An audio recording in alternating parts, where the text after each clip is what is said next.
जय हिंद साथियों, नमस्कार। लोक शिक्षण संचालनालय मध्य प्रदेश द्वारा 10 अप्रैल 2026 को एक नोटिस दिया गया है। नोटिस क्या है?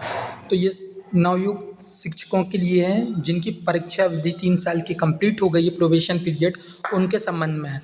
तो समस्त संभागीय संयुक्त संचालन लोक शिक्षण मध्य प्रदेश, समस्त जिला शिक्षा अधिकारी मध्य प्रदेश। विषय क्या है? तो प्राथमिक शिक्षक, माध्यमिक शिक्षक एवं उच्च माध्यमिक शिक्षकों की परीक्षा अवधि समाप्ति के संबंध में संदर्भ संचालनालय का पत्र क्रमांक UCRC 109 परी 2024 2215 दिनांक 11/12/2024। तो क्या बात की गई है इसमें कि परीक्षा उपरोक्त विषय अंतर्गत नवीन भर्ती नियम 2018 के तहत मार्च 2023 में प्राथमिक शिक्षक, माध्यमिक शिक्षक एवं उच्च माध्यमिक शिक्षकों की नियुक्ति आदेश नियुक्तिकर्ता स्तर से जारी किए जाकर 3 वर्ष की परीक्षा अवधि पर प्रदेश की संस्थाओं में नवनियुक्त शिक्षक पदस्थ किए हैं। मार्च 2023 में नियुक्त शिक्षकों की 3 वर्ष की सफलतापूर्वक सेवा मार्च 2026 को पूर्ण होती है। मतलब कि जो मार्च 2023 में ज्वाइनिंग दी गई थी और मार्च 2026 में 3 वर्ष की सेवा अवधि कंप्लीट हो गई, यानी कि परीक्षा अवधि कंप्लीट हो चुकी है। 3 वर्ष की परीक्षा अवधि सफलतापूर्वक सेवा पूर्ण करने वाले प्राथमिक शिक्षक, माध्यमिक शिक्षकों की परीक्षा अवधि समाप्त करने हेतु संचालनालय के संदर्भ पत्र के द्वारा निर्देश पूर्व में ही जारी किए गए हैं। उक्त निर्देशों का पालन करते हुए नवनियुक्त शिक्षकों जिनके द्वारा सफलतापूर्वक 3 वर्ष की सेवाएं पूर्ण की गई हैं, उनकी परीक्षा अवधि समाप्त करने की कार्रवाई नियुक्तिकर्ता स्तर से किए जाना है। परीक्षा अवधि समाप्ति की कार्रवाई करते समय निम्नलिखित बिंदुओं को ध्यान रखेंगे, तब कार्रवाई करेंगे। तो क्या क्या आपको ध्यान रखना है, यानी कि जो भी नियुक्तिकर्ता होगा उसको याद रखना है। पहला, एजुकेशन पोर्टल 3.0 पर परीक्षा अवधि समाप्ति के आदेश जारी करने की सुविधा उपलब्ध है।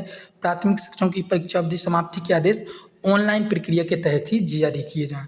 दूसरा पॉइंट ये है कि दिनांक 11/8/2023 को अथा उसके पश्चात BEd योग्यताधारी नियुक्त प्राथमिक शिक्षकों की नियुक्तियां निरस्त की गई हैं। यदि ऐसे शिक्षक माननीय न्यायालय द्वारा पारित आदेश के क्रम में स्थगन पर कार्यरत हैं तो विचाराधीन न्यायालयीय प्रकरण के अंतिम निर्णय निराकरण होने तक ऐसे नियुक्त शिक्षकों की परीक्षा अवधि समाप्ति कार्रवाई ना किया जाए। कहने का मतलब ये, जो BEd धारी जो प्राइमरी टीचर बन चुके हैं, अगर उनको कोर्ट द्वारा कोई निर्णय दिया गया, उनकी नियुक्ति निरस्त कर दी गई है या कोई कोर्ट में विचाराधीन है, तो ऐसे शिक्षकों की फिलहाल परीक्षा भी ना निरस्त की जाए, ये कहा जा रहा।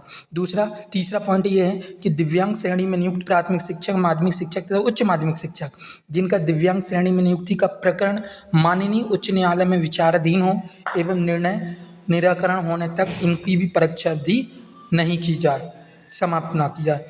फोर्थ पॉइंट है, माध्यमिक शिक्षकों के प्रकरण संबंधित संभागीय संयुक्त संचालनालय को प्रेषित किया जाता है। सभी परीक्षा अवधि समाप्ति के प्रकरण ऑनलाइन आदेश ही जारी होंगे। 5वां पॉइंट है, वर्ष 2023 में नियुक्त उच्च माध्यमिक शिक्षा जिनके द्वारा 3 वर्ष की परीक्षा अवधि सफलतापूर्वक पूर्ण की है, उनकी परीक्षा अवधि समाप्त के प्रकरण पृथक सूची से तैयार करें तथा वर्ष 2021-22 में नियुक्त उच्च माध्यमिक शिक्षकों की परीक्षा अवधि के प्रकरण जिला स्तर पर लंबित हों, उनके प्रकरण पृथक सूची अलग से जारी करें। संभागीय संयुक्त संचालनालय की अनुशंसा के साथ दिनांक 27 अप्रैल तक विशेष वाहक के अस्ते संचालनालय को उपलब्ध कराया जाना सुनिश्चित करें। तो ये अपडेट थी साथियों।